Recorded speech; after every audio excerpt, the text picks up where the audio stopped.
Hey guys, it's Jill. It is Independence Day, and I just wanted to come on quick and talk a little bit about the self and perspectives and our vibration and how it affects what we can see. So, quick story. The other day, Monday, I was at one of my favorite meditation spots, and it is the top of an aqueduct that runs along the Erie Canal. And from the top, I can see water coming from multiple directions, but I can also see almost a 360 around me, right, as to what is happening, what's moving, buildings, hills.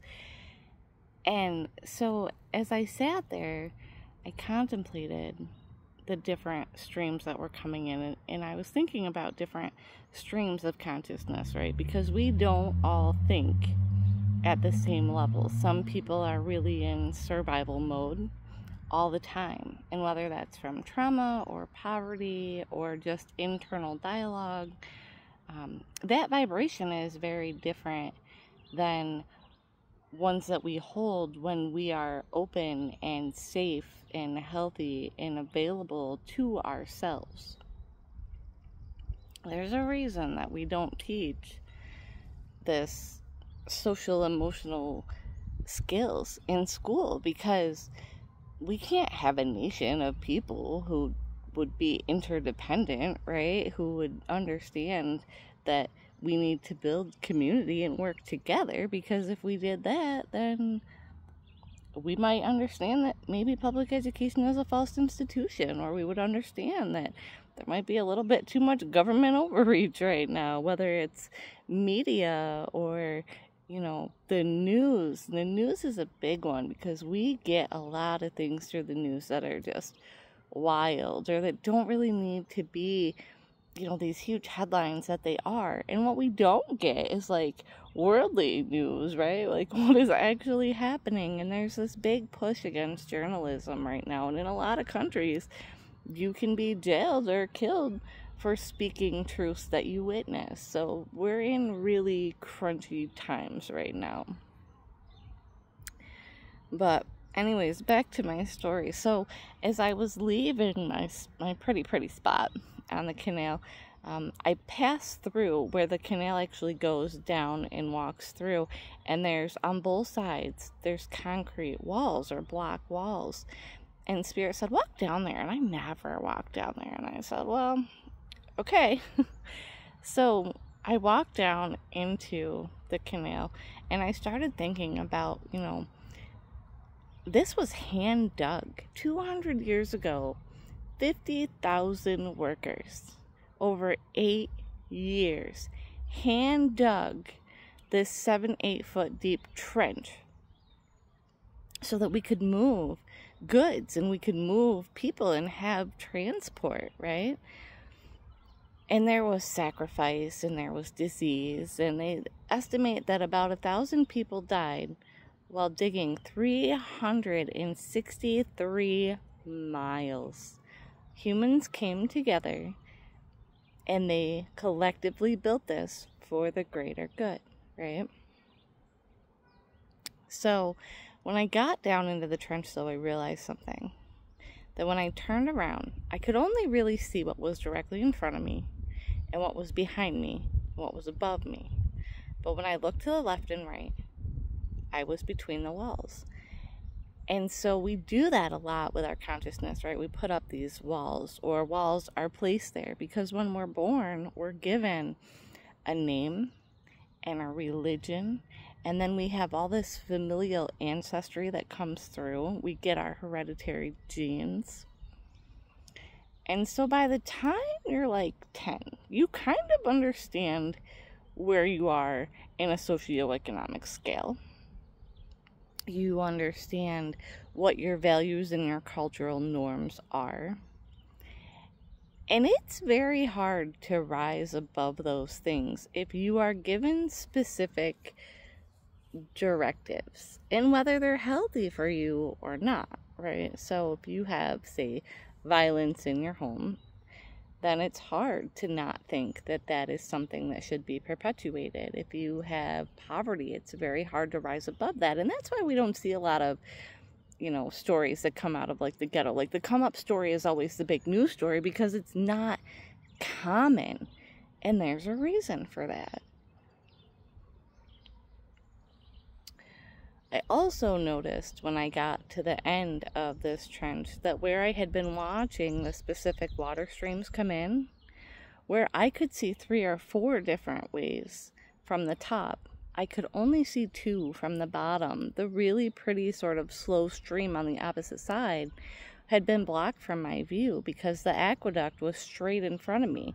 And while I could see over it, I couldn't see the water that was running behind it. And I think that that is where we are when we look at things like religion and we look at things like sexuality or race, is we're being walled in by all of these false constructs. So we have to come together and figure out, how do I get above that? And energy management can help with that. So how did I discover this energy management? Well, let's go back. Another short story. When I was very young, and actually until I was about 35, I lived with a very narcissistic, explosive, aggressive abuser. And whether it was mental or emotional or physical, okay, it was always something. So I really lived in like a war zone where if you stepped on a landmine, that was it for the day. Like something was going to happen and it wasn't going to be good. And so when I was about 8 or 9, I guess I had to be 9 because we were in our new home. I was doing math homework and I wasn't allowed to get up from the table until I was done with my homework. And for some reason, I don't know if I was tired, if I was hungry, there was just something. I just couldn't get there. I needed to know what 8 times 8 was. Now, 8 times 8, obviously not that difficult. Add 8 8s together. But cognitively, I couldn't do it that day. And I was sad and I was upset. And so now I have this person screaming at me in my face, like teeth clenched, red face, like veins popping because I'm an idiot, right? and you really internalize that as a young child, like, oh, I guess I'm just stupid. And I remember in this moment I was kind of terrified and I was crying and I just wanted to go to bed. Like I just wanted this day to end. And I remember asking, just in my mind, I said, please God, somebody just give me an answer. And from somewhere above me or within me, and I don't know if that is God or Jesus or my higher self, because I had no reference for religion. I had never been to church. I had no theology when I was a child. I heard, I ate, and I got sick on the floor. Now, is it possible that this is recollection from a teacher? Had I heard it at school? I have no idea. But it was there. And I figured out that 8 times 8 was 64. And of course then I was an idiot because I had probably known that all along. And, the screaming continued for a little while. But, at that point in my life, I knew that there was something that was bigger than me. And that it was guiding me. And that if I needed to, I could call upon it. And as I got older, I really started to separate from the crowd, right? I didn't have a lot of friends. Now, part of that was because I would invite people over, and you only went to Jill's house once or twice before you figured out it probably wasn't the place you wanted to be. So eventually, I just stopped inviting people over. But I have also been very guided to specific places in my life, to certain people at certain times. And only recently, over the past, maybe 5, 6, 8 years has it come into my awareness that this is a real thing. I think Marianne Williamson was the first person to bring that to me when she was talking about A Course in Miracles. And she said, always the faucet, but not the water, which means sometimes I channel and I'm just a faucet, but whatever is coming through is coming from a higher source. And it just happened to me about 2 weeks ago. And it blew my mind because I was definitely cognizant of what was happening. And I thought, man, what am I supposed to be doing with this? And something like Spirit has been nudging me to really put this out there. And it's a hard thing for me because I don't know is that the greater collective is really awake enough to handle truths like this. But I think it's time. Esther Abraham Hicks is another one who she says, I'm not in line with Abraham all the time, but when I am, it's there.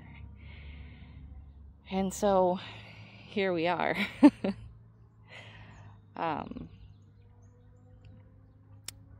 I wanted to talk a little bit about the stories that I've been telling you for the past couple of weeks, because I talk a lot about, how I was brought to cannabis and I used it as a healing medicine and how I do think it's beneficial. There are certain things that have been kept from us intentionally.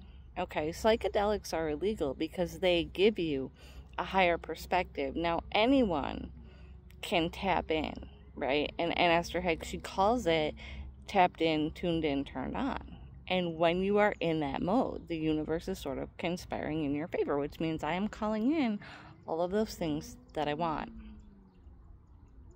And you have to be careful with that because vibration works positive and negative, because what I know to be true, and they call this actually Christ consciousness, and this is where we're headed. If we are to actually transcend religion and move into a space of just like vibronic resonance and love, is that whole idea that we're all in this together, and we have to keep those thoughts positive and the things that we want headed in the right direction, and we have to keep ourselves sovereign, because if we don't, we're going to flip the coin, right? And I had talked about this before, how we're on that pendulum swing, because we are the light and the dark, and you cannot have one without the other. So we want the majority of us to be moving into the light.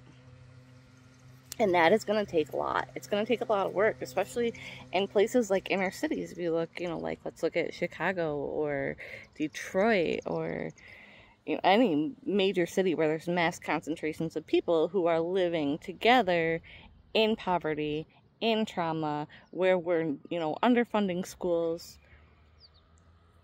And that has to shift. It has to shift.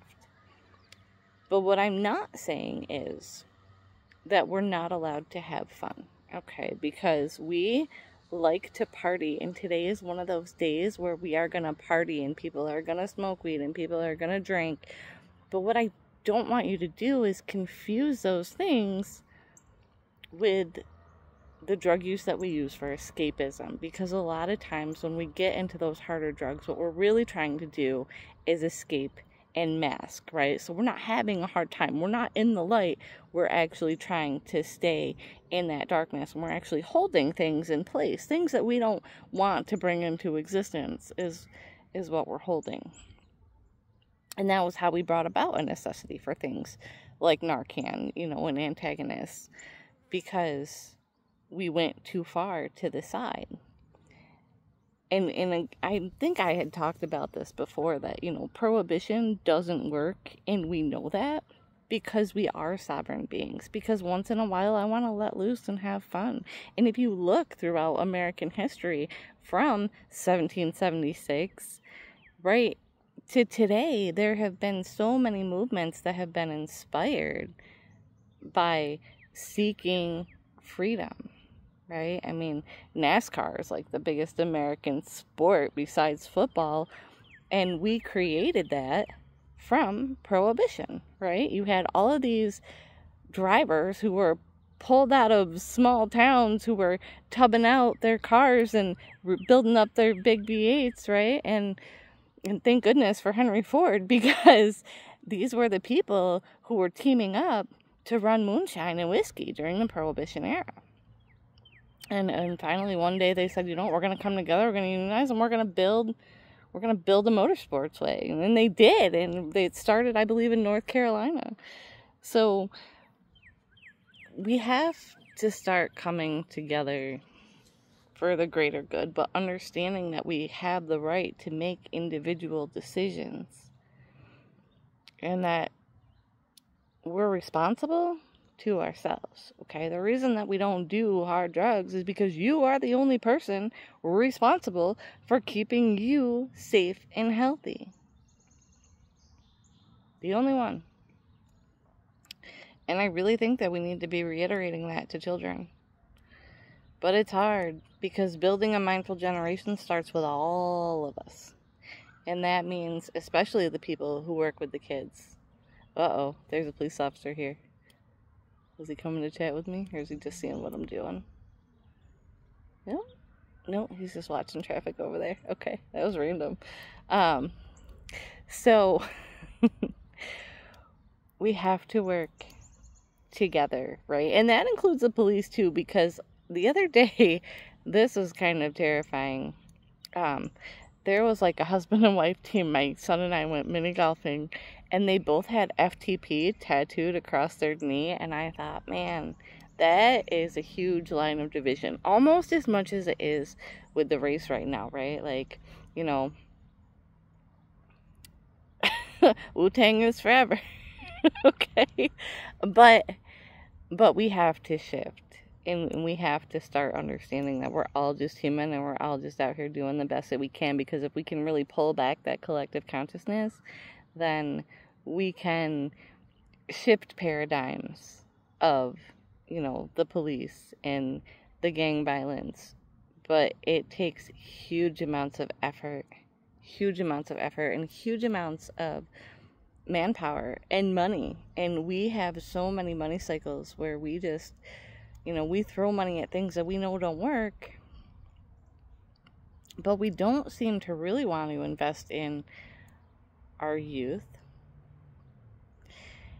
And yeah, we build playgrounds, but we don't build them for kids over age 8. Hell, I want a playground. Can we get an adult-sized playground? Like, anywhere. Somebody build me an adult-sized playground, because, my 12-year-old is too tall to do most of the monkey bars around here. And that strength and that just being able to move your body and release kinetic energy like that is so good for you. And that, again, is another way that you raise your vibration, right?